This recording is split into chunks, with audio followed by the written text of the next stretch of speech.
तेज हैं लेकिन ये गम की आंधियां टल जाएंगी। इन फौज के चिरागों को न छूना वरना उंगलियां जल जाएंगी।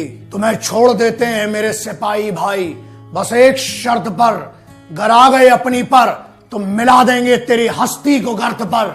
कश्मीर में उस फर्जी आजादी के लिए कुछ पत्थरों से लड़ जाते हैं और इन जैसे गद्दारों के लिए कुछ वहां सिपाही बर्फ में मर जाते हैं। ये वीडियो आज मेरे उन सिपाही भाइयों के लिए, उन फौजी योद्धाओं के लिए जो वहां पर अपना सुख चैन छोड़कर, अपना घर बार छोड़कर दिन रात लगे हुए हैं वहां पर, उन लोगों को बचाने के लिए, उनके परिवारों को बचाने के लिए जो उन पर सुबह शाम पत्थर चलाते हैं। क्या कहा गया, ये पत्थर मारते हैं उसके बाद भी इनकी सुरक्षा की जा रही है। उसका कारण यह है क्योंकि इन सिपाहियों को, ना पुलिस को, ना पैरामिलिट्री फोर्सेस को, ना इंडियन आर्म्ड फोर्सेस को, इनको कोई भी डाउट नहीं है कि भारत का हिस्सा कश्मीर हमारा था, हमारा है और हमारा ही रहेगा। 4-4, 5-5 वीडियो तो मैं कर चुका हूं। कितनी बार यूथ को समझाया जाएगा कश्मीर की कि मत भड़को, जो तुम्हारे आका है और अनडिक्लेयर्ड बॉसेस और बाप बन के बैठे हैं वहां पर तुम्हारे, वो क्या करते हैं, अपने बच्चों को फॉरेन यूनिवर्सिटीज में पढ़ा रहे हैं, बड़ी बड़ी जगह में जॉब दे रहे हैं, एग्जाम के लिए मर्सिडीज से जाते हैं और तुम्हें इसलिए पत्थर फेंकने के लिए लगाया है क्योंकि तुम ना पढ़ पाओ, क्योंकि तुम पढ़ जाओगे तो राजनीति समझ लोगे। इतनी राजनीति इनकी चल रही है तो जीत क्यों नहीं रहे हैं? और अगर जिताते भी हो तो आप लोग यार कब समझोगे?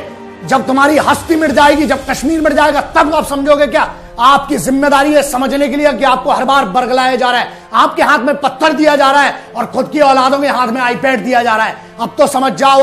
आपसे नारे क्या लगवाए जाते हैं कि आधी रोटी खाएंगे पर सर नहीं झुकाएंगे, है ना, और सुबह शाम मिलकर इस फौज पर पत्थर चलाएंगे। उसके बाद भी आर्मी कैंप्स के सामने दूसरे दिन सुबह फिर राशन में चावल के लिए और केरोसिन ऑयल के लिए लगे रहते हो। फिर भी दिल देखो उस फौजी का कितना बड़ा होता है कि तुम्हें बाढ़ आती है तो बचाता है, तुम्हारे आका बाप आते हैं वहां पर बचाने के लिए।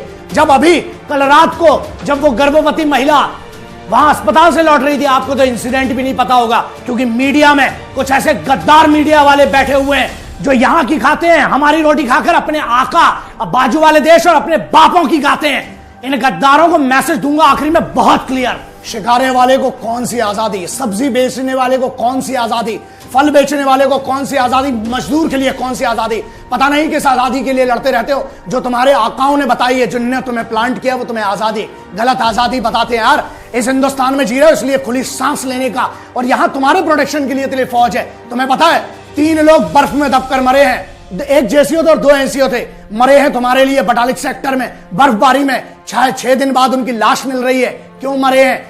तीनों झारखंड से, तो उनको तो कोई लेना देना नहीं तुम्हारी कश्मीर और तुम्हारी आजादी से, लेकिन इसलिए क्योंकि उन्हें कोई शक नहीं है कि कश्मीर भारत का हिस्सा नहीं है। It is an integral part and the armed forces do not have any doubt about it. और वो मीडिया वालों ने जो इसको इतना हाइप बना दिया है कश्मीर कश्मीर कश्मीर करके, जम्मू तक डेवलप नहीं होने दिया, इतनी बुरी हालत कर दी है, वहां पर बच्चे भूखे मर रहे हैं। अभी जो चल रहा है पिछले 2 दिनों से, कौन तुम्हारे आका लोग आ रहे हैं, कोई वहां पर वही फौज खड़ी हुई है जिसको तुम पत्थर मारते हो ना, रात को एक आवाज में खड़ा हो जाता है, वही बूढ़ी महिलाओं के लिए, वही बूढ़े लोगों के लिए, बच्चों के लिए, सुरक्षा के लिए खड़ा हुआ है। और सिपाही की इज्जत करो यार। 7 सितंबर 1989 के पहले एक बंदा बता दो कहां पर चेक पोस्ट थी? कोई फौजी आई कार्ड चेक करता था कश्मीर में? अरे यार जन्नत को मिटा मारा तुम लोगों ने मिलके। किस नाम पर? उस फर्जी आजादी के नाम पर। एक तरफ तुम कहते हो कि सरकार की नौकरी मत लो, ठीक है, और दूसरी तरफ तुम क्या कर रहे हो, वहां डेवलपमेंट होने नहीं दे रहे हो। तो इशू ये है तुम इस यूथ को बरगला रहे हो क्योंकि तुम्हें वहां तानाशाही करना है, राज करना है और इनको अनपढ़ रखना है। यह सबसे बड़ी प्रॉब्लम है। दूसरी बात, अबे गद्दारों सामने बोल रहा हूं और फिर से बोल रहा हूं, इस बार फोन आते हैं बड़े, फेक साबित कर दोगे, फ्रॉड साबित कर दोगे, क्या बोलते हो मेरे बारे में, है ना? मीडिया में बड़ी धमकियां आते हैं, मीडिया वाले जो मेरे को कर रहे हो। सबको बता है इस देश में 2 टाइप के मीडिया है, एक वो जो देश के सिपाही की बात करते हैं और एक वो रोज कोशिश करते हैं फोन कर करके, है ना? आजकल तो बड़े डायरेक्ट कॉल आने लगे हैं। सुनो बे, आ रहा हूं 2 मई से लेके 28 मई तक कश्मीर में हूं, रॉयल एनफील्ड में घूमूंगा, जिसको जो उखाड़ते बने ना, चैलेंज दे रहा है बंदा, तुम्हारे उसी कश्मीर में हूं और अपने भाइयों से मिल रहा हूं।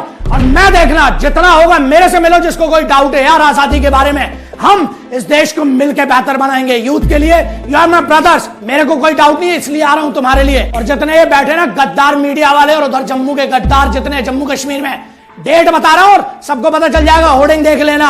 आ रहा हूं अकेला, जो उखाड़ते बने बे उखाड़ लेना। यूथ याद रखो, तुम्हें पढ़ना पड़ेगा, तुम्हें अपने हाथ में सत्ता लाना पड़ेगी, तुम्हें सिविल सर्विसेज क्लियर करना पड़ेगा, फौज ज्वाइन करना पड़ेगी अगर तस्वीर बदलना है तो। देश के खिलाफ मत लड़ो, देश के लिए लड़ो। जय हिंद, वंदे मातरम, इंकलाब जिंदाबाद, भारत माता की जय।